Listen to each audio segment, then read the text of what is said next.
മഹത്വം ഉണ്ടാകട്ടെ. தேவனுடைய நாமத்திற்கு மகிமை உண்டாவதாக.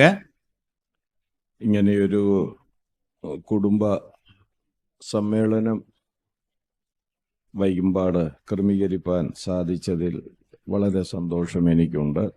இவ்விதமாக ஒரு குடும்ப கூடுகையை நடத்துவதற்கு வாய்ப்பு கிடைத்ததிலே அதிகமான மகிழ்ச்சி எனக்கு. ഞാൻ വിവാഹിതനായിട്ട് 44 വർഷമായി. எனக்கு திருமணமாகி 44 ஆண்டுகள் ஆகிறது. ആ 44 വർഷത്തിന്റെ അനുഭവത്തിൽ നിന്ന് ചില കാര്യങ്ങൾ പറയാൻ പോവുകയാണ്. அந்த 44 ஆண்டுகளின் அனுபவத்திலிருந்து சில அம்சங்களை உங்களோடு பகிர்ந்து கொள்கிறேன். 44 വർഷത്തിൽ കൂടുതലുള്ള ചിലരെങ്കിലും ഇവിടെ കാണും. 44 வருஷத்தில் கூடுதல் சில விஷயங்களாக அதிகமாக இருக்கலாம் இங்கே இருக்கிறவங்கள. എൻ്റെ അനുഭവത്തിൽ പറഞ്ഞാൽ ഈ 44 വർഷത്തെ ഞങ്ങളുടെ ജീവിതത്തിൽ ഞങ്ങൾ തമ്മിൽ ഒരു മിനിറ്റ് പോലും പിണങ്ങിയിരുന്നിട്ടില്ല. இந்த எங்களுடைய வாழ்க்கையை பொறுத்தமட்டிலே 44 ஆண்டுகள் இந்த குடும்ப வாழ்விலே ஒரு நிமிடம் கூட நாங்கள் சண்டை போட்டு இருந்ததில்லை. ഒരഭിപ്രായ വ്യത്യാസവും ഞങ്ങൾക്ക് ഉണ്ടായിട്ടില്ല. ஒரு கருத்து வேற்றுமையும் எங்களுக்குள் உருவாகல. ഞങ്ങള് ഒരു മിനിറ്റ് പോലും മിണ്ടാതിരുന്നിട്ടില്ല. ஒரு நிமிடம் கூட ஒருவருக்கொருவர் பேசாமல் நாங்க இருக்கல. ഇങ്ങനൊന്നും ഞാൻ പറയുകയല്ല. இப்படியெல்லாம் நான் சொல்ல மாட்டேன்.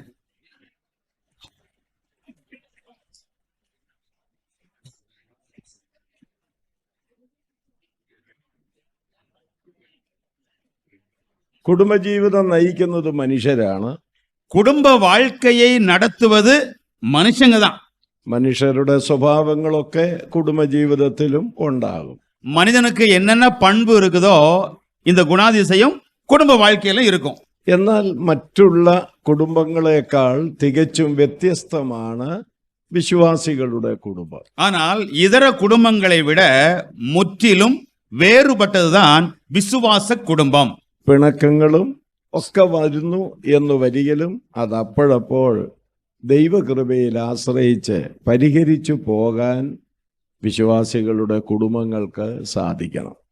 சண்டைகள், வருத்தங்கள், இந்த கருத்து மோதல்கள் எல்லாம் ஏற்பட்டாலும் அவ்வப்போது அவைகளெல்லாம் சீர் செய்து கையாளுவதற்கு தேவனுடைய பிள்ளைகளுக்கு சாத்தியமாகணும். കൊരിന്ത്യർക്ക് എഴുതിയ 1-ാം ലേഖനം 7-ാം അധ്യായത്തിൽ പറഞ്ഞതുപോലെ പരസ്പരമുള്ള കടപ്പാടുകൾ ആരുടെയും നിർബന്ധം കൂടാതെ ചെയ്തു പോകുന്നെങ്കിൽ പ്രയാസങ്ങൾ വന്നാൽ തന്നെ അത് പരിഹരിച്ച് നമുക്ക് മുന്നോട്ട് പോകാൻ കഴിയും. 1 கொரிந்தியர் 7-ம் அதிகாரத்திலே சொல்லப்பட்டது போல ஒருவருக்கு ஒருவர் தங்கள் கடமைகளை சரியாக நிறைவேற்றினால் இவ்விதமான சில சிக்கல்கள் அல்லது மோதல்கள் வரும் பொழுது அவைகளை எல்லாம் பரிகரித்து செல்ல முடியும். ആ 7-ാം അധ്യായത്തിൽ പൗലോസ് കുടുംബജീവിതത്തെ കുറിച്ചാണ് പരാമർശിച്ചിരിക്കുന്നത്. அந்த 7-ம் அதிகாரத்தில் குடும்ப வாழ்வை குறித்து தான் பவுல் குறிப்பிடுகிறார். അങ്ങനെ അദ്ദേഹം ആ കുടുംബജീവിതത്തെ കുറിച്ച് പരാമർശിച്ചു വരുമ്പോൾ അതിന്റെ 15-ാം വാക്യത്തിൽ പറയുന്നുണ്ട്,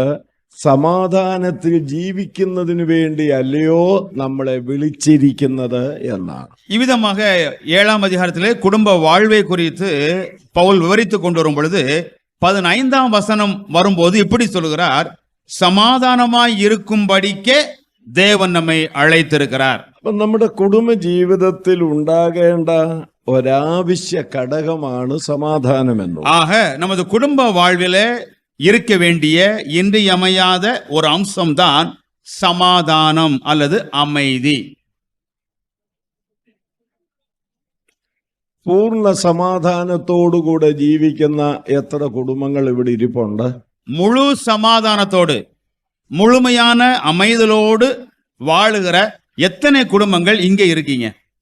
അഭിപ്രായ വ്യത്യാസം ഉണ്ടാകുകയല്ലെന്നല്ല, கருத்து வேற்றுமை உருவாகாது என்று அல்ல, ചെറിയ ചെറിയ പിണക്കങ്ങൾ ഉണ്ടാകുകയല്ലെന്നല്ല, சின்ன சின்ன முரண்பாடுகள் அல்லது மோதல்கள் கூட ஏற்படாது என்று அல்ல. ഞാൻ ഓർപ്പിച്ചതുപോലെ അതൊക്കെ അപ്പോഴപ്പോൾ പരിഹരിച്ച് സമാധാന ഒരു അനുഭവത്തിലൂടെ പോകാൻ നമുക്ക് കഴിയേണ്ടത് ആവശ്യമാണ്. நான் நினைப்பிடுவது போல அவ்வப்போது ஏற்படுகிற இவ்விதமான இந்த தகராறுகளை சரியாக சீர்படுத்தி, இல்லை என்றால் அதையெல்லாம் நம் தீர்வு கண்டு போவதற்கு ஏதுவாகணும்.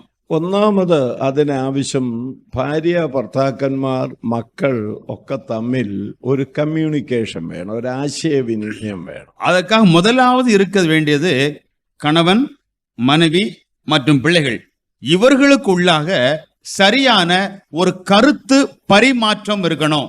ഇന്ന് പലപ്പോഴും കുടുംബങ്ങളിൽ തുറന്ന് സംസാരിക്കാൻ കഴിയുന്നില്ലെന്നുള്ളതാണ്. இன்றைக்கு பல நேரங்களிலே குடும்பத்தை பொறுத்த மட்டிலே தொடர்ந்து பேசிக்கொண்டு இருக்க முடியல. നമുക്ക് ഏറെക്കുറെയൊക്കെ സൗകര്യം വർദ്ധിച്ചു. நமக்கு இதெல்லாம் தேவையான தேவைகள் எல்லாம் கொடுத்த பிறகும் கூட പഴയ ഒരവസ്ഥയല്ല നമ്മുടെ കുടുംബങ്ങൾക്കുള്ളത്. நம்முடைய குடும்பத்தை பொறுத்த மட்டிலே முன்னால் உள்ள நிலை அல்ல இப்போது இருப்பது. എന്റെ ചെറുപ്രായത്തിൽ ഞങ്ങളുടെ ഭവനത്തിലും കേരളത്തിലുള്ള മറ്റു ഭവനങ്ങളിലും ഞാൻ കണ്ടിരിക്കുന്നത് ഇങ്ങനെയാണ്. எங்களுடைய சின்ன வயதிலே எங்களுடைய வீட்டிலும் இன்னும் கேரளாவிலே பல குடும்பங்களும் இருந்த காரியத்தை நான் கண்ட நிலை அதுதான். ഭർത്താവ് രാവിലെ ജോലിക്ക് പോകും, கணவன் காலையில வேலைக்கு போவார், ഭാര്യ വീട്ടിലെ കാര്യങ്ങളൊക്കെ ചെയ്യും, மனைவி வீட்டில் உள்ள வேலைகளை பார்ப்பார்கள், കുഞ്ഞുങ്ങള് സ്കൂളിലൊക്കെ പോകും. பிள்ளைகள் பாடசாலைக்கு போவாங்க. 4 മണിയാകുമ്പോൾ കുഞ്ഞുങ്ങൾ മടങ്ങി വരും. 4 மணி ஆகும்போது பிள்ளைகள் திரும்பி வருவாங்க. 5 മണി കഴിയുമ്പോൾ ഭർത്താവ് മടങ്ങി. 5 மணி முடிந்த பொழுது கணவர் வருவார். ഭാര്യ ഇവർക്കുള്ള ആഹാരങ്ങളൊക്കെ ക്രമപ്പെടുത്തി സ്വസ്ഥമായിട്ടിരിക്കും. மனைவி இவர்களுக்குள்ள உணவை எல்லாம் தயார் செய்துவிட்டு அமைதியில் உட்கார்ந்து இருப்பாங்க. എന്നിട്ട് എല്ലാവരും കൂടെ ഇരുന്നു കൊണ്ട് அப்புறமாக எல்லாரும் சேர்ந்து அமர்ந்து തുറന്ന് സംസാരിക്കുകയും வெளிப்படையாக பேசுவதும் സന്തോഷിച്ച് ചിരിക്കുകയും மகிழ்ச்சியாக புன்னகைப்பதும் ഒക്കെ ചെയ്തുകൊണ്ടിരുന്ന ഒരു സമയം നമുക്കുണ്ടായിരുന്നു. இப்படியெல்லாம் செய்து கொண்டிருந்த ஒரு காலம் அல்லது நேரம் நமக்கு இருந்தது. എന്നാൽ നമുക്ക് അല്പ സൗകര്യം വർദ്ധിച്ചു. ஆனால் நமக்கு கொஞ்சம் வசதி கூடிருச்சு. മുൻപൊന്നും ലഭിക്കാത്ത വിധത്തിലുള്ള ജോലികൾ നമുക്ക് ലഭിച്ചു തുടങ്ങി. இதுக்கு முன்னாலெல்லாம் கிடைக்காத சில வேலைகள் நமக்கு கிடைச்சிருச்சு. നമ്മൾ കുറെ കൂടെ തിരക്കുള്ളവരായിട്ട് മാറി. நம்ம கொஞ்சம் கூட ஒரு பரபரப்பாளர்களாக அவசரமாக உள்ள நிலைக்கு வந்துட்டோம். അതിനേക്കാൾ കൂടുതൽ ടെക്നോളജി വർദ്ധിച്ചു. அதைவிட அதிகமாக தொழில்நுட்பம் வளர்ந்தது.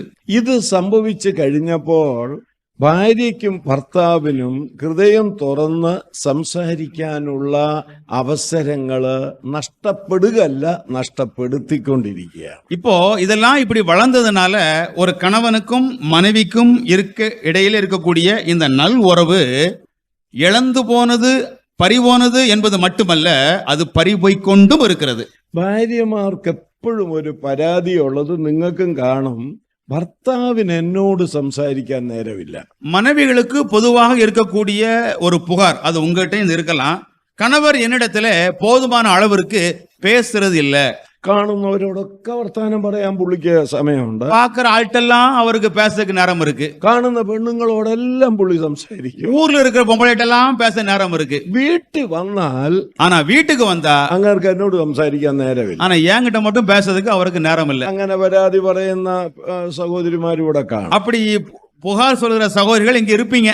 ഞാൻ ഈ കഴിഞ്ഞിടയില്ല, ഞാൻ വലിയ ബൈബിള് പറയാൻ പോവല്ല, நான் அதிகமாக வேத வசனத்தை எடுத்து சொல்லல. ഞാൻ ഈ കഴിഞ്ഞിടെ ഒരു മർത്തോമായിലെ ഒരു അച്ഛന്റെ ഒരു പുസ്തകം വായിച്ചു. இப்போ சமீபத்தில் மார்த்தோமா சபையை சார்ந்த ஒரு குரு எழுதிய நூலை வாசித்தேன். അയാൾക്ക് എവിടെയോ ആ കണക്ക് കിട്ടിയതാണ്. எங்கிருந்தோ அவருக்கு இந்த கணக்கு கிடைத்தது. അയാൾ ആ പുസ്തകത്തിൽ പറയുന്നു, அவர் அந்த புத்தகத்தில் இப்படி சொல்லுகிறார், സ്ത്രീകൾ ഒരു ദിവസം 14,000 വാക്കുകൾ സംസാരിക്കുമെന്ന്. பெண் ஒரு நாளிலே 14,000 வார்த்தைகள் பேசுறாங்களாம். പുരുഷന്മാര് നേരെ പകുതി 7,000 വാക്കുകൾ സംസാരിക്കും. ஆனால் புருஷர்கள் ஆண்களா இருக்கிறவங்க அதுல சரி பாதியாக 7,000 வார்த்தைகள் ஒரு நாள்ல பேசுறாங்க. അങ്ങനെയാണല്ലോ, அது அப்படித்தானே? ഇപ്പോൾ ഈ ക്യാമ്പ് ഒരു ക്ലാസ് കഴിഞ്ഞ് പുറത്തോട്ട് ഇറങ്ങിയാല്, இப்போ இந்த முகாம்ல ஒரு வகுப்பு, ஒரு அமர்வு முடிந்து வெளியே போனா ഈ ശബ്ദം കേൾക്കുന്നതിൽ നല്ല പങ്കും സഹോദരിമാരുടെ. காதுல கேட்கிற பேச்சத்தத்துல ஒரு பெரும் பகுதி பெண்கள் சகோதரியுடைய பேச்சு தான் கேட்கும் காதுல உள்ளோம். അത് ഇവിടെ ഇരിക്കുമ്പോ തന്നെ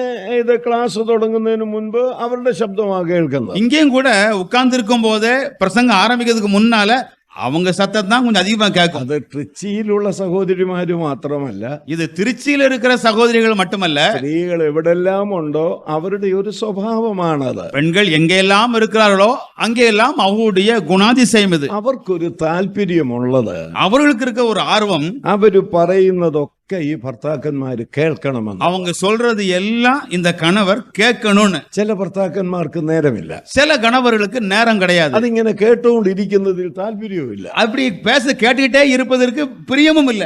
നീ ഒന്നും മിണ്ടാതിരിക്കുന്നുണ്ടോ? நீ கொஞ்சம் பேசாம இருக்கியா? ഒന്നും മിണ്ടാതിരുന്നാൽ ഞാൻ നിനക്കൊരു സാരി വാങ്ങിച്ചു. நீ பேசாம இருந்தனா ஒரு புடவை வாங்கி தரேன். ഞാൻ ഇവിടെ ഇരിക്കുന്ന പുരുഷന്മാരോട് പറയുക, நான் இங்க இருக்கிற கணவனிடத்திலே சொல்கிறேன், അവരെ കേൾക്കാനുള്ള മനസ്സ് നമുക്കുണ്ടാകണം. அவங்க சொல்றத கேட்கறதுக்கான மனது நமக்கு இருக்கணும். ഇവര് നല്ലവരായതുകൊണ്ടാണ് കുഴപ്പമില്ലാതെ ജീവിക്കുന്നത്. இவங்க நல்லவங்களா இருக்கிறதுனால தான் பிரச்சனை இல்லாம வாழ்ந்துகிட்டு இருக்கோம். അവിശ്വാസികളായ സ്ത്രീകളോട് ഭർത്താക്കന്മാർക്ക് സംസാരിക്കാൻ മനസ്സില്ലാതെ വരികയും വേറെ ചില ആളുകൾ അവരോട് സംസാരിക്കുകയും ചെയ്യുമ്പോൾ ഒരു ദിവസം കേൾക്കാൻ രണ്ടും കൂടെ പോയെന്ന്. விதமாக அவிசுவாசியாக இருக்கிற பேசாமல் இருப்பதும் பேசுவதும் கேட்டால் ஒரு நாளிலே இவர்கள் கூட செல்கிறார்கள் என்பதையும் கேட்க முடியும். അതേതായിരുന്നാലും ഇവർക്കുണ്ടാകുകയില്ല. என்னவா இருந்தாலும் அப்படிப்பட்ட பண்புகள் எல்லாம் இவர்களுக்கு இருக்காது. അവര് ദൈവഭയം ഉള്ളവരാ. இவங்களை பொறுத்த மட்டும் கர்த்தருக்கு பயப்படுகிறவங்க. അതുകൊണ്ട് എനിക്ക് പുരുഷന്മാരോട് പറയാനുള്ളത്, അവര് പറയുന്നത് കേട്ടുകൊണ്ടിരിക്കണം. அப்போ புருஷனிடத்தில் நான் சொல்வது என்னன்னா, அவங்க சொல்லுகிறத நீங்க கேட்டுக்கிட்டு இருக்கணும். നിങ്ങൾ തിരക്ക് പിടിച്ച് പകലൊക്കെ അങ്ങോട്ടും ഇങ്ങോട്ടും ഒക്കെ പോകും. நீங்க பகல் நேரத்தெல்லாம் அப்படி பரபரப்பா அங்கங்க போய்கிட்டு இருப்பீங்க. നിങ്ങളൊരു കാര്യം പുരുഷന്മാര് മനസ്സിലാക്കേണ്ടത്, ஆக கணவரா இருக்கிறவங்க ஒரு காரியத்தை நீங்க புரிஞ்சுக்கோங்க. നമുക്ക് 100 കൂട്ടം കാര്യങ്ങൾ നമ്മുടെ തലയിലുണ്ട്. நம்ம மூளையில நூற்றுக்கணக்கான விஷயங்கள் இருக்கிறது. അതിൽ പലതും നമുക്ക് ആവശ്യമില്ലാത്ത കാര്യങ്ങളാണ്. அதுல பல விஷயம் நமக்கு தேவையே இல்லாததான். അത് സ്റ്റാൻലി ഇന്ന് കഞ്ഞിയാണോ കുടിച്ചത്, ചോറാണോ കുടിച്ചത്, ഇതൊക്കെയാണ് നമ്മുടെ ചിന്ത. இப்ப நம்ம என்ன இன்னைக்கு ஸ்டாலின் கஞ்சி குடிச்சாரா, சோறு சாப்பிட்டாரா, இதெல்லாம் நம்ம மனசு வச்சிட்டு இருக்கிறோம். അടുത്തത് ബിജെപിക്കാരൻ കയറുമോ അല്ലെ മറ്റവര് തന്നെ കയറുമോ, அடுத்து பிஜேபி தான் ஆட்சிக்கு வருவாங்களா இல்ல வேற யாரும் ஆட்சிக்கு வருவாங்களா? ആര് കയറിയാലും നമ്മൾ അധ്വാനിച്ചാലേ നമുക്ക് കഴിക്കാൻ പറ്റും. யாரு ஆட்சிக்கு வந்தாலும் நம்ம உழைச்சா தான் நம்ம சாப்பிட முடியும். അപ്പൊ ഞാൻ പറഞ്ഞത് അങ്ങനെ 100 കൂട്ടം കാര്യങ്ങൾ തലേ വെച്ചോണ്ടാണ് നടക്കുന്നത്. நான் சொல்லுது இந்த மாதிரி ஒரு நூற்றுக்கணக்கான காரியங்களை நம்முடைய மண்டையில் வச்சுட்டு தான் சுத்திக்கிட்டு இருக்கிறோம். അന്നതേ ഇവരോട് ചോദിച്ച ഇവർക്ക് ആകെപ്പാടെ 2 കാര്യമേ തലയിലുള്ളൂ. ஆனா இவங்கிட்ட நீங்க கேளுங்க, மொத்தத்துல இவங்களுக்கு 2 விஷயம் தான் இவங்க மண்டையில் இருக்கும். ഒന്ന് ഭർത്താവും 2 മക്കളും. ஒன்று கணவன், 2வது அவங்க பிள்ளைங்க. മക്കള് വരുമ്പോൾ എന്ത് കൊടുക്കണം? பிள்ளைங்க வந்தாங்கன்னா அவங்களுக்கு என்ன கொடுக்குது? ഭർത്താവ് വരുമ്പോൾ എന്ത് കൊടുക്കണം? கணவர் வரும்போது அவருக்கு என்ன கொடுக்கலாம்? അവർക്ക് ആകെ ആ ചിന്തയുള്ളൂ. அவங்களுக்கு ஒட்டுமொத்தமாக அந்த எண்ணம் தான் இருக்கு. ഒന്നാമത് പുരുഷന്മാരത് മനസ്സിലാക്കേണ്ടത് ആവശ്യമാണ്. முதலாவது கணவர்கள் இதை விளங்கி கொள்ளல் வேண்டும். ഇവര് ഈ 14,000 വാക്ക് ആരോടാ പറയുന്നത്? இந்த 14,000 வார்த்தை ஒரு நாள்ல பேசுறாங்களே, இந்த வார்த்தை யார்கிட்ட பேசுறாங்க? ഫോണിൽ കൂടെ വിളിക്ക്, കുറച്ച് ചെലവാകും. அவங்க அலைபேசியில பேசும்போது கொஞ்சம் அதுல செலவாகுது. വീട്ടിൽ വല്ല പണിക്കാരികൾ വന്നാൽ അവരോട് സംസാരിച്ച് കുറച്ച് അത് ചെലവാകും. வீட்டுல வேலை செய்வதற்கு சில ஆட்கள் வந்தால் அவங்க கிட்ட பேசி அதுல கொஞ்சம் வார்த்தைகள் குறையுது. എങ്ങനെ പോയാൽ ഒരു 10,000 വാക്കുകളെ അവർക്ക് ചെലവാക്കാനുള്ള സൗകര്യമുള്ളൂ. எப்படி சார் ஒரு 10,000 வார்த்தை செலவாக்குவதற்கு அவங்களுக்கு எல்லாம் இந்த வசதி இருக்குது? ഇവന് നമ്മൾ ഈ 7,000 വാക്കുകൊണ്ട് പുറത്തോട്ട് ഇറങ്ങിയാല്, நம்மளை பொறுத்த மட்டும் 7,000 வார்த்தையை வச்சுக்கிட்டு வெளியே போனா കാണുന്നവരോടെല്ലാം സംസാരിച്ച്, பாக்குறவங்கிட்ட எல்லாம் பேசுவோம், കാണുന്നവർക്കെല്ലാം ഫോൺ ചെയ്ത്, பாக்குறவங்களுக்கெல்லாம் அலைபேசியில தொடர்பு உள்ளது. സ്റ്റോക്ക് തീർന്നിട്ടാ വീട്ടിലോട്ട് വരുന്നത്. கையிருப்பெல்லாம் காலி பண்ணிட்டு தான் வீட்டுக்கு வர்றது. ഒന്നുമില്ല, 7,000 വാക്കും തീർത്തു, எல்லாம் காலி ஆயி போச்சு. 7,000 வார்த்தையும் முடிச்சு. ഇവർ 7,000 പറഞ്ഞിട്ട് ബാക്കി 7,000 സ്റ്റോക്ക് വെച്ചോണ്ടിരിക്കും. ஆனா இவங்க 7,000 காலி பண்ணிட்டு மீதம் 7,000 கையிருப்புல இருக்காங்க. അത് ഭർത്താവ് വരുമ്പോൾ കൊടുക്കാൻ വേണ്ടി വെച്ചിരിക്കുക. அது கணவன் வரும்போது கொடுப்பதற்காக வச்சிருக்காங்க. ഇവൻ മൊത്തം കാലിയാക്കി വെച്ചാ ഇങ്ങോട്ട് വരുന്നു. இவன் இருக்கதெல்லாம் காலி பண்ணிட்டு இங்க வர்றான். ഒടുവിൽ ഇവന് വല്ലതും സംസാരിക്കാനുണ്ടോ? கடைசியில இவனுக்கு ஏதாவது பேசுறதுக்கு இருக்குதா? കാര്യമായിട്ട് സംസാരിക്കുമ്പോ இப்போ மனைவி ரொம்ப கருத்தா பேசும்போது ഇവനൊന്നുമില്ല, இவனுக்கு ஒண்ணு இல்லையே, ഇവൻ എല്ലാം കാലിയാക്കി വെച്ചു. எல்லாத்தையும் தீர்த்தான் வந்திருக்கிறான். അപ്പൊ ഇവള് താല്പര്യത്തോടെ സംസാരിക്കുമ്പോ, அப்ப இவங்க ஒரு மனப்பிரியத்தோடு பேசும்போது ഇവൻ എന്താ ചെയ്യുന്നറിയാം? இவன் என்ன செய்ய தெரியுமா? ഓ அப்படியா? ആഹാ, ഈ ശബ്ദങ്ങൾ പുറപ്പെടുവിക്കുന്നതല്ലാതെ അവനൊന്നും പറയാനില്ല. இப்படி சத்தம் தான் வருது அல்லாம வார்த்தையா அவன்கிட்ட சொல்றதுக்கு ஒண்ணு இல்ல. അത് അവർക്ക് വലിയ സങ്കടമാകട്ടെ. அது அவங்களுக்கு ரொம்ப வருத்தம் தானே. ഞാൻ നിങ്ങളോട് പ്രത്യേകം പറയാ, நான் உங்ககிட்ட குறிப்பா சொல்றேன். ചിലപ്പോൾ ഇന്നലെ പറഞ്ഞത് തന്നെയായിരിക്കും ഇന്നും പറയുന്നത്. சில நேரத்துல நேற்று என்ன சொன்னாங்களோ அதைத்தான் இன்னைக்கும் சொல்லுவாங்க. ഇതുങ്ങൾ ഒരു മാസം മുഴുവനും ഒരു കാര്യം തന്നെ പറഞ്ഞുകൊണ്ടിരിക്കും. ஒரு மாசத்துக்கு ஒரே காரியத்தை தான் இவங்க சொல்லிக்கிட்டே இருப்பாங்க. നീ ഇന്നലെ ഇതല്ലേ പറഞ്ഞത്, நீ நேற்று தானே சொன்ன, അങ്ങനൊന്നും പറയരുത്. அப்படியெல்லாம் சொல்லாதீங்க. പുതുതായി കേൾക്കുന്നത് പോലെ കേട്ടോണം. புதுசா அப்பதான் கேட்கறது மாதிரி கேட்கணும். ഓ അങ്ങനെയാണോ, அப்படியா, അതാ അവർക്ക് സന്തോഷം. அப்படி அவங்க மகிழ்ச்சியா இருப்பாங்க. ഞാൻ ഈ 44 വർഷം നിന്നത് അങ്ങനെയാ. நான் இந்த 44 வருஷம் அப்படித்தாங்க ஓட்டிக்கிட்டு இருக்கிறேன். കഴിഞ്ഞ ആഴ്ചയാണെങ്കിൽ ചൊവ്വാഴ്ച മുതൽ ശനിയാഴ്ച ഉച്ച വരെ വീട്ടിലില്ലായിരുന്നു. கடந்த வாரத்துல செவ்வாய்க்கிழமையில இருந்து சனிக்கிழமை வரைக்கும் மத்தியானம் வரைக்கும் வீட்டுல நான் இல்ல. ആകെ ഉണ്ടായിരുന്നത് ശനിയാഴ്ച രാത്രിയിലും ഞായറാഴ്ച ആരാധനയുടെ സമയം വരെ. ஆக மொத்தத்தில் இருந்தது ஞாயிற்றுக்கிழமை பிற்பகலும் சனிக்கிழமை பிற்பகலும் ஞாயிற்றுக்கிழமை இந்த ஆராதனை வேலையில மட்டும்தான். ഉച്ച കഴിഞ്ഞ് അവിടുന്ന് ഇറങ്ങി. மதியத்துக்கு பிறகு அங்கிருந்து புறப்பட்டேன். ഒന്നാമത് ഇപ്പോൾ മകളുടെ വേർപാടിന്റെ നൊമ്പരം വളരെ അനുഭവിച്ചുകൊണ്ടിരിക്കുകയാണ് പുള്ളിക്കാരൻ. முதலாவது என்னுடைய மனைவி என்னுடைய மகளுடைய இந்த பிரிவு நிமித்தமாக அதிகமான மனவேதனையை அனுபவித்துக் கொண்டிருக்கிறார். ഏതാണ്ട് ശനിയാഴ്ച പകലും അല്ല വൈകുന്നേരം കൊണ്ടും ഞായറാഴ്ച ആരാധന കഴിഞ്ഞു വന്ന ഒരു 2-3 മണിക്കൂർ കൊണ്ടും 5 ദിവസം പറയേണ്ട കാര്യങ്ങൾ മുഴുവൻ ഞാൻ കേൾക്കുകയും ഞാൻ സന്തോഷമായിട്ട് സംസാരിക്കുകയും ചെയ്തു. சனிக்கிழமை மாலையிலிருந்து ஞாயிற்றுக்கிழமை ஆராதனைக்கு அப்புறமாக 2-3 மணி நேரங்களிலே ஏறத்தாழ 5 நாட்களாக எதையெல்லாம் பேசணுமோ அதையெல்லாம் அவங்க பேசி அதையெல்லாம் நான் கேட்டு சந்தோஷப்படுத்த வந்தேன். എന്നിട്ട് ഇങ്ങോട്ട് പോന്നു. அதெல்லாம் முடித்துதான் இங்க வந்தேன். വന്നിട്ട് ഇന്നത്തെ ദിവസം 2 പ്രാവശ്യമാണോ 3 പ്രാവശ്യമാണോ ഞാൻ വിളിച്ചു കഴിഞ്ഞു. இங்க வந்ததுக்கு அப்புறமா இன்னைக்கு 2 இல்ல 3 தடவை நான் அவருடைய அலைபேசியில தொடர்பு கொண்டு விட்டேன். നിങ്ങൾ ചിലര് വിളിക്കുന്ന പോലെ അല്ല. அது நீங்க கொஞ்சம் பேரு அலைபேசியில இந்த போன்ல கூப்பிடுற மாதிரி இல்ல. ഞാൻ ഇവിടെ എത്തി കേട്ടോ, நான் இங்க வந்துட்டேன் சரியா, ഞാൻ പിന്നെ വിളിക്കാം, அப்புறம் கூப்பிடுறேன். முடிச்சாச்சு, ക്ലാസ് കഴിഞ്ഞു. வகுப்பு முடிஞ்சது. ഒന്നാമത്തെ ക്ലാസ് കഴിഞ്ഞേ, முதல் பிரசங்கம் முடிஞ்சிருச்சு, ശാപ്പാടും കഴിഞ്ഞേ, சாப்பிட்டாச்சு. ഞാനൊന്ന് ഉറങ്ങാൻ പോവാണേ, நான் கொஞ்சம் தூங்க போறேன். ശരി, போன வச்சிரு. നീ സുഖമായിരിക്കുന്നല്ലോ, நீ நல்லா இருக்கல, வச்சிரு. എന്നാ ഭർത്താവാ, என்னையா கணவன் இவரு? അല്ല, ഞാന് വീട്ടിലിരുന്ന് സംസാരിക്കുന്നത് പോലെ മിനിറ്റുകൾ എടുത്ത് അയാളോട് സംസാരിച്ചു. வீட்டில இருந்தா எப்படி பேசுவோமோ அதே மாதிரி நிமிடங்களை எடுத்துக்கொண்டு அவரிடத்திலே பேசினேன். മറ്റ് സ്ത്രീകളോട് പുരുഷന്മാർ അധികം സംസാരിച്ചില്ലേലും കുഴപ്പമില്ല, കൂട്ടത്തിലുള്ളതിനോട് കൂടുതൽ സംസാരിക്കണം. ஆக மற்ற பெண்களிடத்துல சகோதரா இருக்கிறவங்க ஆண்களா இருக்கவங்க பேசாட்டாலும் பரவாயில்ல, தன் துணையின் இடத்துல அதிகமாக உரையாடல் வேண்டும். പറഞ്ഞത് മനസ്സിലായതുകൊണ്ട് ഒരു ആശയവിനിമയം വേണം. ஆக நான் சொன்னது கருத்து என்னவென்றால் ஒரு கருத்து பரிமாற்றம், இல்லை என்றால் ஒரு தொடர்பு இருக்கணும். നമ്മൾ എപ്പോഴാണ് നമ്മുടെ കിടപ്പുമുറിയിലേക്ക് പോകുന്നത്, നിങ്ങളൊക്കെ എപ്പോഴാ പോകുന്നത് എനിക്ക് അറിഞ്ഞുകൂടാ. நம்முடைய படுக்கை அறைக்கு எப்ப போவோம், நீங்க எல்லாம் எத்தனை மணிக்கு படுக்கை அறைக்கு போவீங்கன்னு எனக்கு தெரியாது. ഊണ് കഴിഞ്ഞ് ശാപ്പാടും കഴിഞ്ഞ് നമ്മൾ വിശ്രമിക്കാൻ പോകും. இரவு உணவு முடித்து நாம் ஓய்வெடுக்க செல்லுவோம். ദയവ് ചെയ്ത് ഞാൻ പറയാ, എന്റെ അനുഭവം പറയാ, என் அனுபவத்தை நான் சொல்றேன். നമ്മുടെ കിടപ്പ് മുറിക്കകത്ത് നമ്മുടെ മൊബൈലുമായി പോകരുത്. நம்ம படுக்கை அறைக்குள்ள நம்முடைய அலைபேசியோடு செல்ல வேண்டாம். നിങ്ങളിൽ പലരേക്കാൾ തിരക്കുള്ള ഒരു മനുഷ്യനാണ്. உங்களில் அதிகமான நபர்களை விட பரபரப்பானவன் நான்.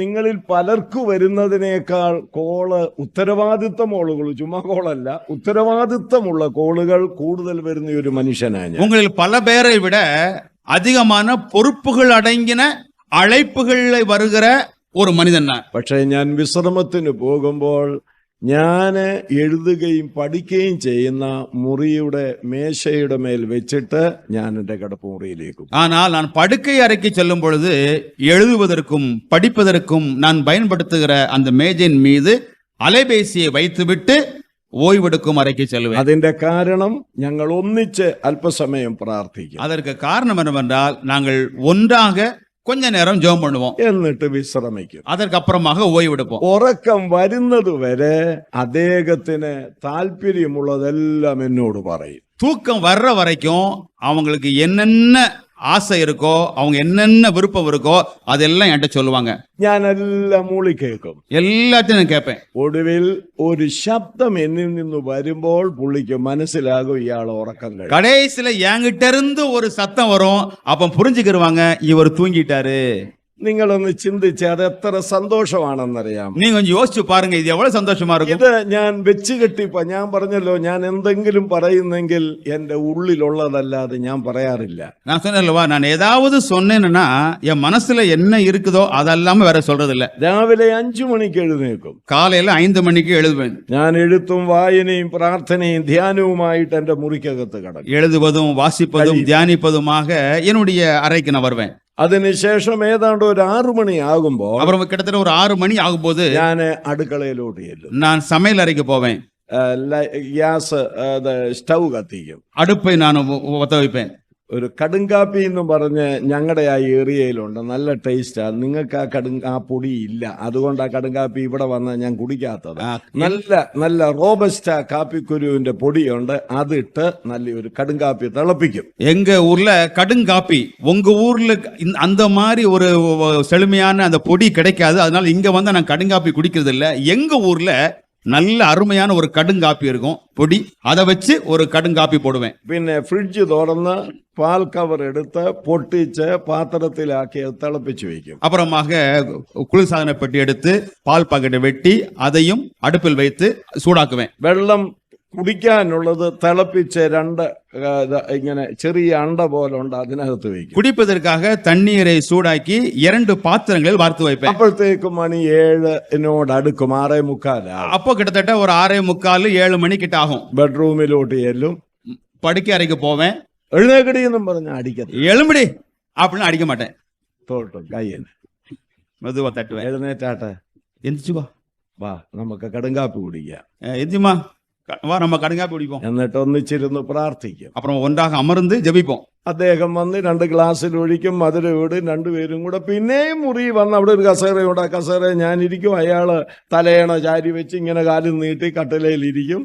അവിടെ ഇരുന്ന് പിന്നെയും സംസാരിച്ച് കുടിച്ച് കഴിഞ്ഞാണ് അദ്ദേഹത്തിന്റെ കാര്യത്തിന് പോകുന്നത്, ഞാൻ എന്റെ കാര്യത്തിലേക്ക് നീങ്ങുന്നത്. இதுக்கப்புறமா அந்த அறைக்கு வந்து அவங்க 2 கிளாஸ் எட்டு வருவாங்க. 2லையும் காப்பி ஊத்தி இவங்க நாற்காலி தலையை வச்சு காலை கட்டு மேல நீட்டி வச்சு நான் எதுக்கு சேர் போட்டு அங்கேயும் நாங்க கொஞ்ச நேரம் மறுபடியும் ஒருவருக்கு ஒருவர் பேசி அதுக்கப்புறம் அவங்க வேலைக்கு நான் என் வேலைக்கு போவேன். നിങ്ങളുടെ മനസ്സിലൂടെ ഓർത്തേ അതെന്തൊരു സന്തോഷമല്ലേ? உங்க மனசுல இதுல ஏதாவது சந்தோஷம் இருக்கா இல்லையா? ഇത് നിങ്ങളെ കൊണ്ടും പറ്റുമെന്നേ, இது உங்களாலும் முடியுங்க. മനസ്സിലായില്ലേ? നമ്മളൊരു ഒരു ഒരു ചിന്താഗതിയുണ്ട്, நமக்கெல்லாம் ஒரு எண்ணம் இருக்கிறது மனசுல. ഈ ജോലി ഭാര്യയ്ക്കുള്ളതാ, இந்த வேலை அது மனைவி செய்யணும், ഈ ജോലി ഭർത്താവിനുള്ള, இந்த வேலை அது கணவன் செய்யணும். അങ്ങോട്ടും ഇങ്ങോട്ടും കയറാൻ പാടില്ല. அங்க ஒருவர் இங்கேயும் அவர் தலையீடு இருக்க கூடாது. ദൈവം ആദാമിനെ സൃഷ്ടിച്ചപ്പോൾ ഇങ്ങനെ വല്ലതും വെച്ചായിരുന്നോ? ஆதாமை படைத்த போது இப்படி ஏதாவது தேவன் வச்சாரா? ഹവ്വ, നീ തുണി കഴുകിക്കണം, ஏவாளே நீ துணி துவைக்கணும், നീ പ്രസവിച്ചിട്ട് പിള്ളാരെ കുളിപ്പിച്ചോണം, நீ பிள்ளையை பெற்றெடுத்து பிள்ளைகள் நீ தான் குளிப்பாட்டணும், എല്ലാവർക്കും சாப்பாடுണ്ടായി, எல்லாருக்கும் நீ தான் சாப்பாடு சமைக்கணும், വീടെല്ലാം അടിച്ചു തൂത്തുവാരി, வீட்டை எல்லாம் பெருக்கி சுத்தம் பண்ணணும், നീ ഇവിടെ എല്ലാം നന്നായിട്ട് വൃത്തിയാക്കിയിട്ട് இங்க எல்லாம் நல்லா சுத்தமா வச்சிருக்கணும். ആദാമിനോട് പറഞ്ഞു, ஆதாம் பார்த்து சொன்னாரு, നീ പണിയെടുത്തോണം, நீ வேலை செய்யணும், കാശ് കൊണ്ട് കൊടുത്തോണം, பணத்தை கொடுத்துடணும், സാധനം വാങ്ങിച്ചു കൊടുത്തോണം, ஜாமான்லாம் வாங்கி கொடுத்துடணும். എന്നിട്ട് നീ കസേരയിൽ ഇരുന്ന് அதுக்கு பிறகு நீ நாற்கால உட்கார்ந்துகிட்டு മൊബൈൽ തോണ്ടിക്കൊണ്ടിരുന്നു. மொபைல நோண்டிக்கிட்டே இருக்கணும். ചില പുരുഷന്മാർക്ക് ഇതങ്ങോട്ട് പിടിക്കുകയല്ല. சில கணவருக்கு இதெல்லாம் இஷ்டப்படாது. കാര്യം വീട്ടിൽ ചെല്ലുമ്പോൾ ഭാര്യമാര് പറയും, കേട്ടല്ലോ, அப்ப வீட்டுக்கு வந்து மனைவி சொல்லுவாங்க, அன்னைக்கு சொன்னார்ல கேட்டுச்சா? വാഷിംഗ് മെഷീനിലിട്ട് നിങ്ങൾ ചിലർ ചെയ്യുന്നു. വാഷിംഗ് മെഷീനിലിട്ട് 2-3 പ്രാവശ്യം എനിക്ക് മീറ്റിംഗ് ഇല്ലാത്ത ദിവസം ഞാൻ വസ്ത്രം കഴുകും. நீங்களும் உங்களும் சில பேர் செய்கிறீங்க. சலவை எந்திரத்தில் வைத்து எனக்கு கூட்டம் இல்லாத நாட்களிலே 2-3 நாட்கள் என்னுடைய துணிகள் எல்லாம் நான் துவைத்து காய வைப்பேன். അല്പ ഉയരത്തിലുള്ള ടെറസിലാണ് ഇത് വിരിക്കുന്നത്. ഇയാൾ ഈ ബക്കറ്റും കൊണ്ട് കയറുന്നത് എനിക്ക് ഓർക്കാൻ എനിക്ക് ബുദ്ധിമുട്ടാണ് ചിന്തിക്കുമ്പോൾ തന്നെ. അതുകൊണ്ട് ഞാൻ തന്നെ അതുകൊണ്ട് വിരിക്കും. கொஞ்சம் மேல் மாடி உயரமா இருப்பதனாலே என்னுடைய மனைவி வாளியில இதையெல்லாம் எடுத்துக்கொண்டு போவது எனக்கு மனக்கடினமா இருப்பதனால அவங்களுக்கு பதிலாக இந்த பழுவை நான் தூக்கி செல்வேன். ഉണങ്ങിയതെല്ലാം കൂടെ താഴെ കൊണ്ടുവരും. காஞ்ச துணி எல்லாம் கீழே கொண்டு வருவேன். ഞങ്ങൾ രണ്ടും കൂടെ അത് മടക്കും. நாங்க 2 பேரும் சேர்ந்து மடிச்சு வைப்போம். ഏതെല്ലാം സ്ഥലത്ത് ഏതെല്ലാം ആളുകളുടെ വെക്കണോ അവിടെ എല്ലാം അത് കൊണ്ടുപോയി. எங்க யார் யார் துணியை வைக்கணும் அதெல்லாம் அங்க வைப்போம்.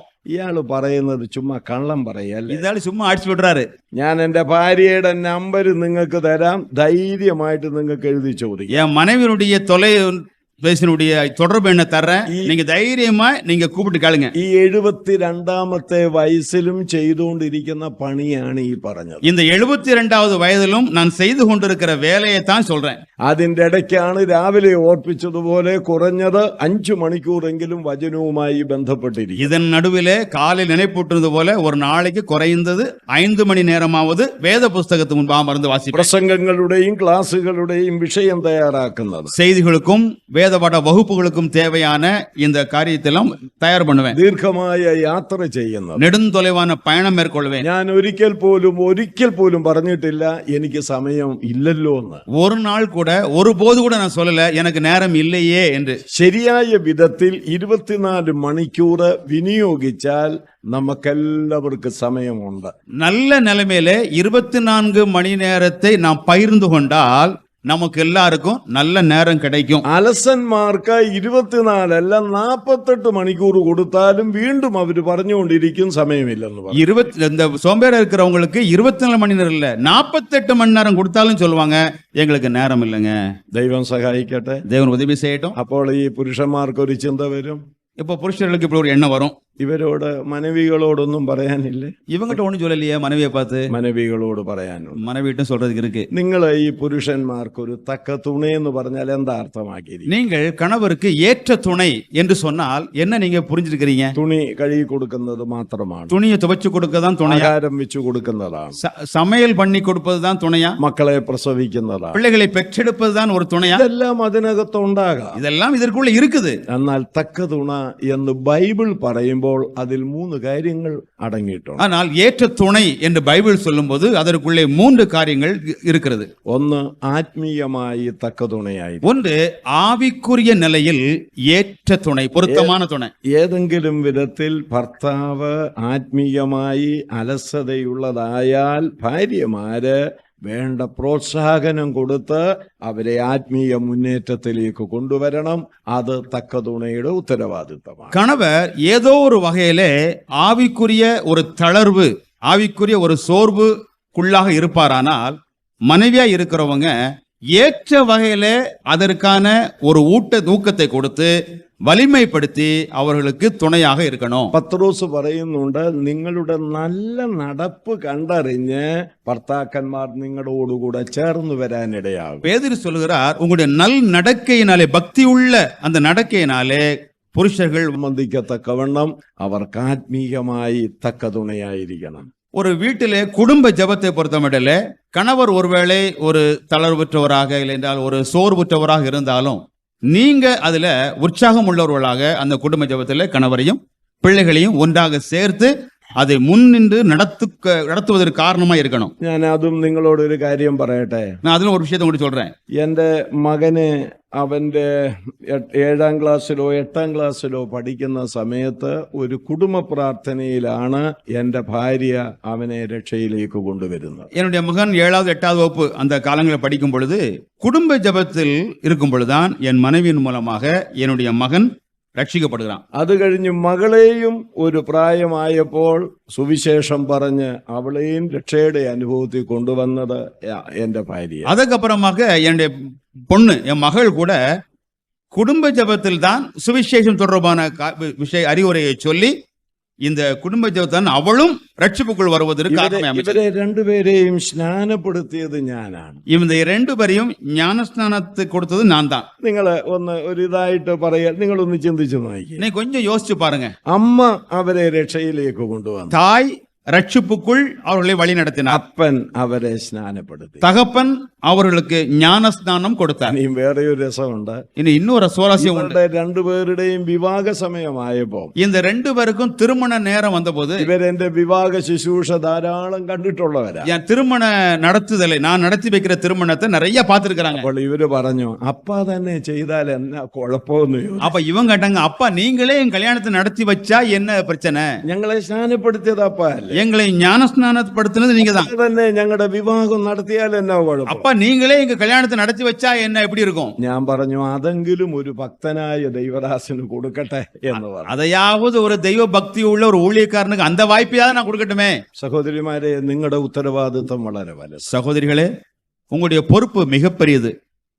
രണ്ട്, മാനസികമായി തക്ക തുണയായിരിക്കും. ஒன்று, இரண்டாவதாக மனதளவிலே உளவியலிலே நீங்கள் ஏற்ற துணை. കാര്യം സംസാരത്തിന്റെ കാര്യത്തിൽ അവരെ കുറിച്ച് ഞാൻ പറഞ്ഞെങ്കിലും ഒരു കുടുംബഭാരം വഹിക്കുന്നവരാ ഇവര്. இப்போ பேசுகிற விஷயத்தை குறித்து நான் இவங்களை பற்றி சொன்னா கூட ஒரு குடும்பத்தின் சுமையை சுமக்கிறவங்க இவங்க. നിങ്ങൾക്കാകെ പറയാനുള്ളത് ഇത്രയേ ഉള്ളൂ. ഇവിടെ അരിയില്ല, ഇവിടെ ഇവിടെ ഇവിടെ ഇവിടെ പഞ്ചസാരയില്ല, ഇവിടെ ഒന്നുമില്ല, ഇവന്ന് വാങ്ങിച്ചുകൊണ്ട് വാ എന്നിങ്ങനെ പറയാനേ പറ്റത്തുള്ളൂ. ஆக நீங்க ஒட்டுமொத்தமா சொல்றதெல்லாம் இங்க அரிசி இல்ல, சீனி இல்ல, இதெல்லாம் வாங்கிட்டு வா, அதான் நீங்க சொல்லுவீங்க. ഈ പുരുഷന്മാര് കഴുതയെ പോലെ കാളയെ പോലെ ഒരുപാട് ചുമട് ചുമക്കുന്നവരാ. ஆனால் இந்த கணவர்களை பொறுத்தமட்டிலே ஒரு கழுதை போல, ஒரு எருதை போல ஏராளமான சுமை சுமக்கிறவர்கள். കൃഷിഭൂമിയിൽ കണ്ടമാനം അവർ അധ്വാനിക്കുന്നു. அவர்கள் இந்த விவசாய பூமியிலே அதிகமாக உழைக்க, ജോലി സ്ഥലത്ത് രാവിലെ പോയാൽ വൈകുന്നേരം വരെ അവർ അധ്വാനിക്കുന്നു. வேலை இடத்துல காலையிலிருந்து மாலை வரைக்கும் அதிகமாக உழைக்கிறாங்க. ഇതെല്ലാം കഴിഞ്ഞേച്ച് വരുമ്പോൾ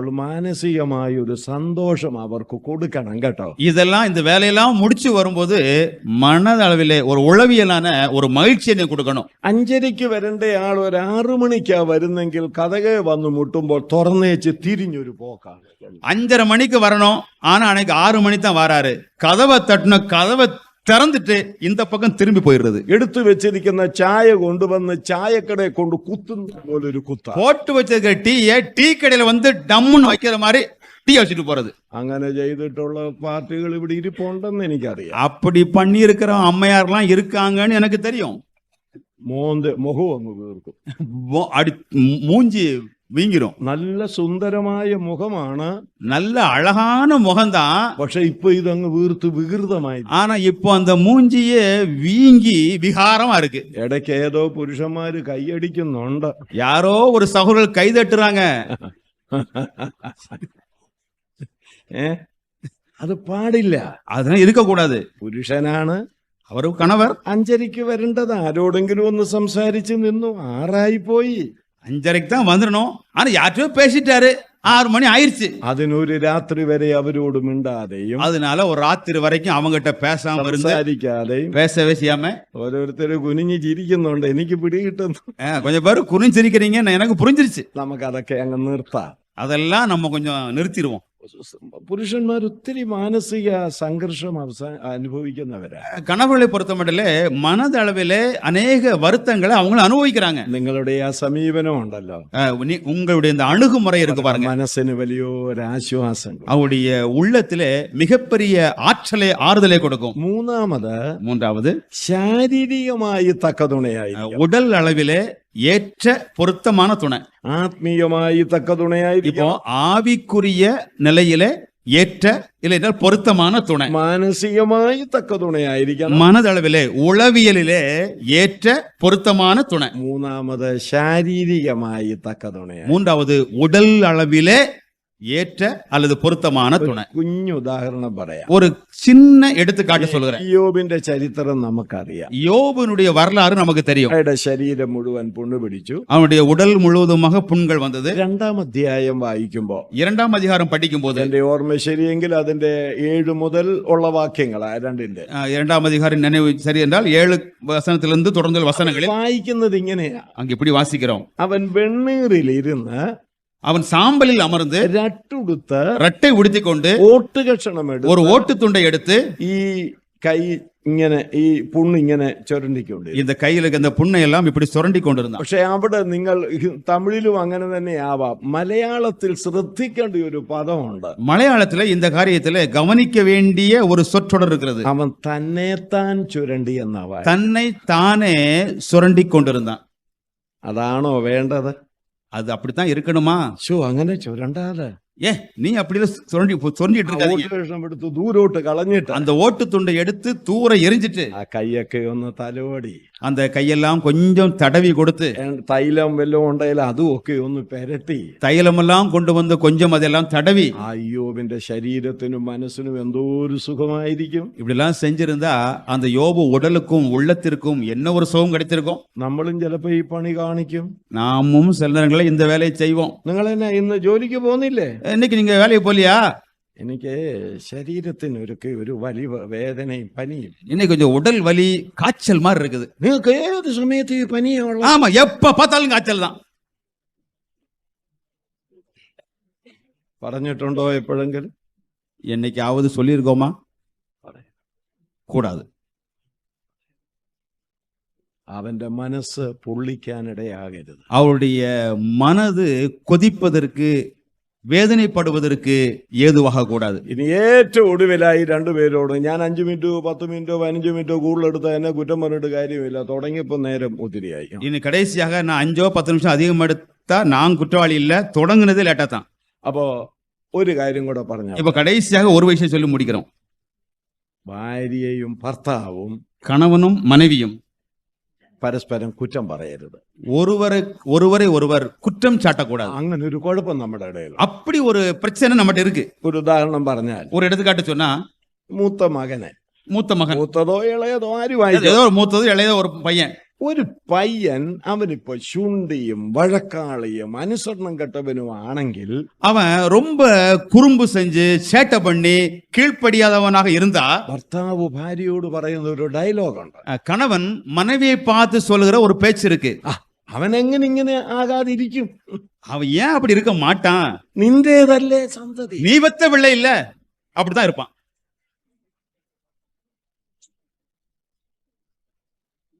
എല്ലാ ഭാഷക്കാരും ഇത് പറയുന്ന കാര്യമാണ്. எல்லா மொழியினரும் இதை சொல்றது உண்டு. അങ്ങനെ പറഞ്ഞിട്ടുള്ള മീശ വെച്ച പുരുഷന്മാർ ഇവിടെ ഇരിപ്പുണ്ട്. அப்படி சொன்ன மீசை வைத்த ஆண்கள் இங்க இருக்கிறீங்க. നിന്റെ കുഴപ്പമായി ചെറുക്കൻ ഇങ്ങനെ വന്നു.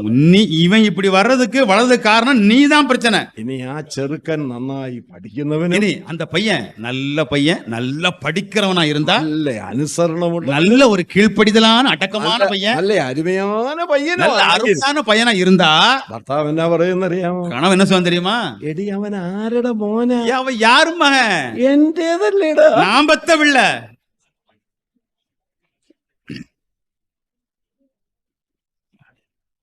கூடாது. ചില മിടുക്കരായ ഭാര്യ ചോദിക്കുന്ന ഒരു ചോദ്യമുണ്ട്. இல்ல கெட்டிக்கார மனைவி கேட்கிற சில கேள்வி இருக்கு. ഞാൻ വന്നപ്പോ കൊണ്ടുവന്ന ആളെല്ലാം പറയും. நான் வந்து கொண்டு வந்த ஆளு.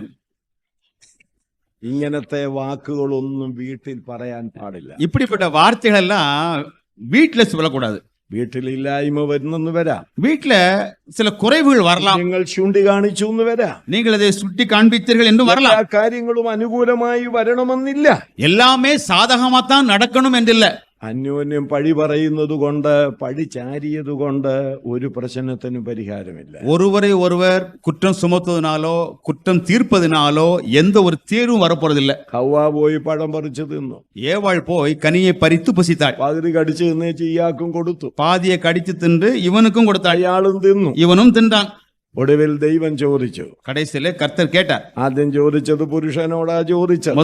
முதலாவது புருஷனிடத்திலே கேட்டார். എനിക്ക് പുരുഷന്മാരോടും അതാ പറയാനുള്ളത്. எனக்கும் புருஷனிடத்திலே அதைத்தான் சொல்ல இருக்கிறது. നിന്റെ കുടുംബം തെറ്റിപ്പോയാൽ, உங்களுடைய குடும்பம் தவறினால், നിന്റെ കുടുംബം താളടിയായി പോയാൽ, உங்களுடைய குடும்பமானது கீழ் நோக்கி നിന്റെ കുടുംബത്തിൽ ക്രമക്കേട് വന്നാൽ, உங்கள் குடும்பத்திலே ஒழுக்கக்கேடு சம்பவித்தால், ആദ്യം ചോദിക്കുന്നത് പുരുഷന്മാരോ, முதலாவது கேட்பது புருஷரை. ഇത് തന്നെ ആദാമിനോട് ചോദിച്ചു. இதைத்தான் ஆதாமிடத்திலும் கேட்டார். ഞാൻ തിന്നരുതെന്ന് പറഞ്ഞ വൃക്ഷത്തിന്റെ ഫലം നീ തിന്നുവോ? நான் புசிக்க கூடாது என்று விலக்கின விருட்சத்தின் கனியை புசித்தாயோ?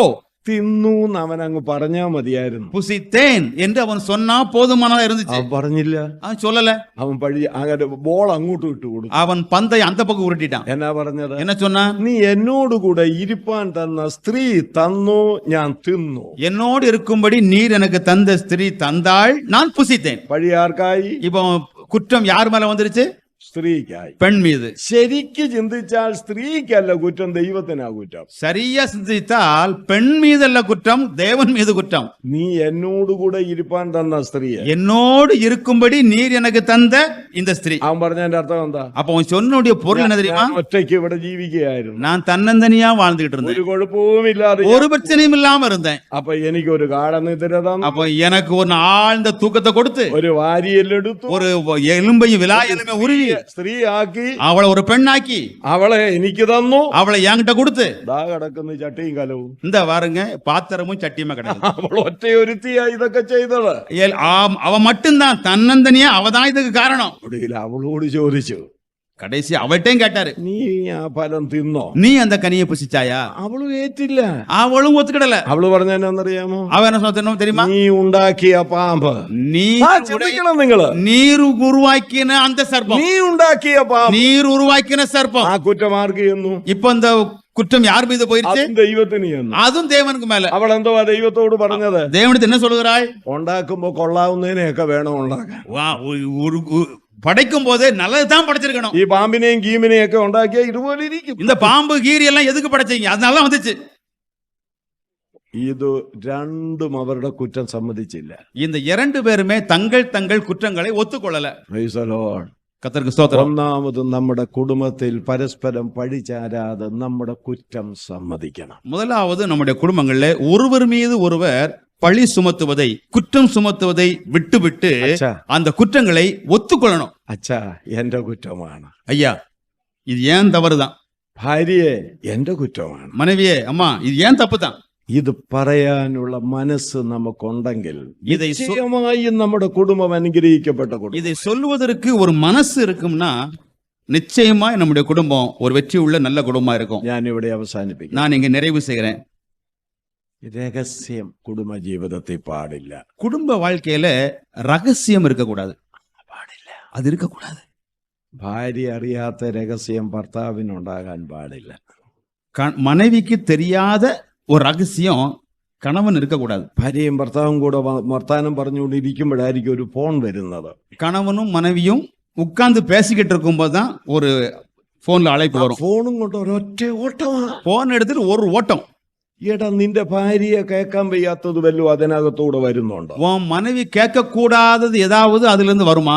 അത് ആഫീസിലെ കാര്യം. இது ஆபீஸ். ആഫീസിലെ കാര്യം അവള് കേട്ടാൻ അവളും കൂടെ ആഫീസിൽ വരുവോ? ஆபீஸ் விஷயத்தை அவ கேட்டா அவளும் கூட ஆபீஸ்க்கு வரா போறா?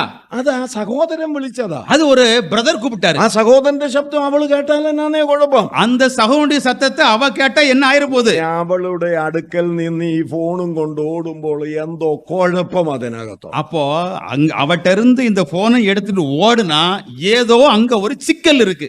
ഞാൻ വല്ലതൊക്കെ ഞാൻ ഇത് പറയുന്നതൊക്കെ ശരിയല്ലേ ഈ പറയുന്നത്? நான் சொல்லுவதெல்லாம் சரிதானங்க. അതുകൊണ്ട് സഹോദരിമാരോടും എനിക്കത് പറയാൻ. ஆகவே இந்த விஷயத்தை பத்தமில்லை, சகோதரிடத்திலும் நான் சொல்லணும். ഭർത്താവ് അറിയാത്ത ഒരു രഹസ്യവും നിങ്ങൾക്ക് പാടില്ല. கணவனுக்கு தெரியாத ஒரு ரகசியமும் உங்ககிட்ட இருக்கக்கூடாது. നിങ്ങളുടെ കുടുംബ ജീവിതം ഇംഗ്ലീഷ് വാക്ക് ഉപയോഗിച്ചാൽ ട്രാൻസ്പേരന്റ് ആയിരിക്കണം. உங்களுடைய குடும்ப வாழ்க்கையை பொறுத்த மட்டிலே இது வெளிப்படைத்தன்மை உள்ளதாக இருக்கும். സുതാര്യമായിരിക്കും. இது முற்றுமுடிய ஒளிவு மறைவு இல்லாத ஊடுருவி பார்க்கக்கூடிய வெளிப்படைத்தன்மையா இருக்கணும். അതാണ് അതിന്റെ ശരിയായ ഒളിവും മറവും ഒന്നുമില്ലാത്ത. ஒளிவு மறைவு எதுவும் இல்லாம. ഡോക്ടറെ എനിക്ക് ഒത്തിരി കാര്യം മനസ്സിലുണ്ട്, പറയാൻ സമയമില്ല. முனைவர் நாகராஜ் அவர்களே, நிறைய விஷயம் சொல்றதுக்கு ஆனா நேரம் இல்ல. ഞാൻ അഡ്രസ് ഒന്നും പറയത്തില്ല, സ്ഥലമൊന്നും പറയത്തില്ല. ഞങ്ങളുടെ കോട്ടയം ജില്ലയിൽ തന്നെ പെട്ട കോട്ടയത്തിനടുത്തുള്ള ഒരു സ്ഥലം. விலாசமோ சபையில சொல்ல மாட்டேன். எங்க கோட்டயம் மாவட்டத்தை சார்ந்த ஒரு இடத்துல മക്കളും കൊച്ചുമക്കളും ഒക്കെ ഉള്ളതാ. பிள்ளைகள் பேர குழந்தைகள்லாம் இருக்கிறாங்க. അതൊന്നും അല്ല പറയുന്ന, വചനം പിടിച്ചോണ്ടാ. அவங்க வசனத்தெல்லாம் பேசிடுவாங்க.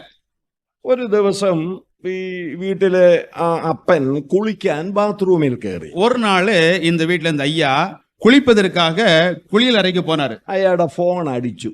அவருடைய போன் அப்பொழுது ஒலித்தது. അയാളുടെ മകൻ വന്ന് ഓടിയെടുത്ത്, അപ്പനകത്തല്ലേ, എന്തോ വിശേഷം അത്യാവശ്യക്കാര് വല്ലതും ആണോ എന്നറിയാൻ എടുത്തു. அப்போ குளிச்சிட்டு இருக்காரு, ஏதோ என்ன விஷயம் அப்படின்னு தெரியறதுக்காக பையன் ஓடி வந்து அந்த போன் எடுத்தான். വെറും പയ്യനല്ല, അവനുണ്ട് 2 മക്കള്. அவன் சின்ன பையன் இல்ல, அவனுக்கு 2 பிள்ளை இருக்காங்க. ഇയാളും വലിയപ്പനാ. இவர் தாத்தா. അപ്പൊ ഈ ഫോൺ എടുത്തു, அப்ப இவன் போன் எடுத்தான். ഇവൻ പെട്ടെന്ന് ഫോൺ എടുത്തു. போன் எடுத்து இவன் பேசுறான். അപ്പൊ ഈ എഴുതിയിരിക്കുന്നത് തോമസ് എന്നോ ബേബിച്ചെന്നോ മറ്റോ ആ പേര് തെളിഞ്ഞ് அப்போ தோமஸ் பேபிச்சன் அப்படிங்கிற மாதிரி ஒரு பேர் அந்த திரையில வந்துச்சு. തോമസ് ആണെന്നില്ല പെട്ടെന്ന് தோமஸ் தானே அப்படின்னு எடுத்துட்டாரு. ഹലോ ஹலோ, അപ്പറേ സ്ത്രീ ശബ്ദം. அது அங்கே அந்த பக்கம் இருந்து ஒரு பெண் சத்தம் வருது. ഇയാളാന്ന് കരുതി ശൃംഗാര ശബ്ദം അപ്പറേ. இவர்தான் நினைச்சுக்கிட்டு ஒரு செல்ல குரல்ல பேசுது அங்க இருந்து. ഇവന് മനസ്സിലായി ഇത് അപ്പന്റെ കളിയാന്ന് മനസ്സിലായി. இவன் புரிஞ்சுக்கிட்டான் இது அப்பாவுடைய விளையாட்டு. ഇവൻ ആ ഫോൺ അവിടെ വെച്ചു. இவன் இந்த போன் அங்க வச்சுட்டான். അപ്പൻ ഇറങ്ങി വന്നു, വലിയ തോർത്ത് മുടിക്കുക, എല്ലാം മുടിയൊക്കെ ചീകി എല്ലാം പൗഡറും ഒക്കെ ഇട്ട നിക്കുക. அப்போ அப்பா குளிச்சு வெளியே வந்தாரு, துண்டெல்லாம் வச்சு தொடச்சு தலையெல்லாம் சீவி அப்படியே ரொம்ப அடியா நிக்கிறாரு. പിന്നെ ഇതിന്റെ ഇടയ്ക്ക് വേറൊരു പണിയും കൂടെ ചെയ്തു. இதுக்கிடையில இவன் வேற ஒரு வேலையும் செஞ்சான். അടുക്കള ജോലി ചെയ്തുകൊണ്ടിരുന്ന അമ്മയോട് പോയി പറഞ്ഞു. சமையல் கட்டில இருக்க அம்மாட்ட போய் சொல்லிட்டு போட்டான். പെണ്ണുങ്ങളല്ലേ, ചാകാനുള്ള സാധ്യതയുണ്ട്. பெண்கள் தானே தூங்கிட்டு செய்வாங்க ഇല്ലേ? ഇവൻ അമ്മയോട് പറഞ്ഞു വെച്ച് അപ്പൻ ഇറങ്ങിയപ്പോ പറഞ്ഞു. இப்போ அம்மாட்ட சொல்லிட்டான். இப்போ அப்பா வரும்போது சொன்னாங்க, അപ്പൊ ഒരു തോമസ് എന്ന് പറഞ്ഞു ഒരാള് വിളിച്ചു. ஏப்பா தோமஸ்ன்னு ஒருத்தர் அவர் உங்களை கூப்பிட்டு இருந்தாரு. പക്ഷെ അയക്ക് സ്ത്രീ ശബ്ദമാണ്. ஆனா அவர் வார்த்தை பார்த்து அவர் குரல் பெண் குரல்ல பேசுறாரு, ஒரு பொம்பளை சத்தம். ആ സഭയതറിഞ്ഞു. சபைக்கு அது தெரிந்தது. എത്ര നാൾ അയാളെ മാറ്റി നിർത്തിയെന്നറിയാം. எத்தனை நாட்கள் அவரை விலக்கி வச்சாங்க தெரியுமா? സ്തോത്രം ചെയ്യാൻ പോലും സഭയെ അനുവദിച്ചു. ஸ்தோத்திரம் செலுத்துவதற்கு கூட சபை அனுமதிக்கல. ഇനി ഞാൻ കൂടുതൽ പറയണ്ടല്ലോ. இனி அதிகமா நான் சொல்ல வேண்டாமே. ഭാര്യ അറിയാതിരിക്കാൻ ഗീതയെ വിളിക്കേണ്ടതിന് അവിടെ എന്തോ ഗോപാലെന്നോ അല്ലെങ്കിൽ പരമേശ്വരനെന്നോ ഒന്നും എഴുതേണ്ട കാര്യമില്ല. மனைவிக்கு தெரியாம கீதாவை கூப்பிடுறதுக்காக கோபாலன் பரமேஸ்வரன் பேர்லாம் மாற்றி வைக்க வேண்டாம். ഇതെല്ലാം അറിയുന്ന ഒരാൾ മുകളിലും. அனைத்தையும் அறிகிற ஒருவர் உன்னதத்தில் இருக்கிறார். അവിടുത്തെ കണ്ണിനൊന്നും മറവായിരിക്കും. அவர் பார்வைக்கு மறைவானது ஒன்றுமில்ல. എല്ലാം നഗ്നവും മലർന്നവുമായി. எல்லாம் அவருக்குன்ப நிர்வாணமும் வெளியரங்கமாய் இருக்கிறது. അതുകൊണ്ട് രഹസ്യമില്ലാത്ത ഒരു വിശുദ്ധവും വിശ്വസ്തവുമായ ജീവിതം നയിപ്പാൻ ദൈവം നമ്മെ. ஆகவே ஒளிவு மறைவு இல்லாத ஒரு பரிசுத்தமான ஒரு உண்மையான வாழ்வு வாழ்வதற்கு தேவன் உதவி செய்யட்டும். എല്ലാ ദിവസവും രാവിലെയും വൈകുന്നേരവും കുഞ്ഞുങ്ങളെ ഇരുത്തി കുടുംബ പ്രാർത്ഥന ചെയ്യാൻ നിങ്ങൾ മറക്കരുത്. ஒவ்வொரு நாளும் காலையிலும் மாலையிலும் பிள்ளைகளை அமரச் செய்து குடும்ப ஜெபம் நடத்துவதற்கு நீங்கள் மறந்து விடாதீர்கள். പറഞ്ഞ കാര്യങ്ങളെല്ലാം നിങ്ങളുടെ മനസ്സിലുണ്ട്. சொன்ன விஷயங்கள் அனைத்துமே உங்கள் மனதில் இருக்கிறது. കർത്താവിന്റെ മുമ്പിൽ നമുക്ക് നിർമ്മലരായിട്ട് പോകാം. தேவனுடைய முன்பாக நாம் குற்றமற்றவர்களாக களங்கமற்றவர்களாக இருப்போம். ഒരു വാക്യം പറയാം, അത് ഹൃദയത്തിൽ ഇട്ടോണം. ஒரு வசனத்தை சொல்லுகிறேன், அதை மனசுல வச்சுக்கணும். അതെപ്പോഴും പറഞ്ഞുകൊണ്ടും ഇരിക്കാം. அதை எப்போதும் சொல்லிக்கிட்டே இருக்கணும். അത് 101 സങ്കീർത്തനം 2 വാക്യം. 101 சங்கீதம் 2வது வசனம். ഞാൻ എന്റെ വീട്ടിൽ നിഷ്കളങ്ക ഹൃദയം. நான் என் வீட்டிலே உத்தம இருதயத்தோடு நடப்பேன்.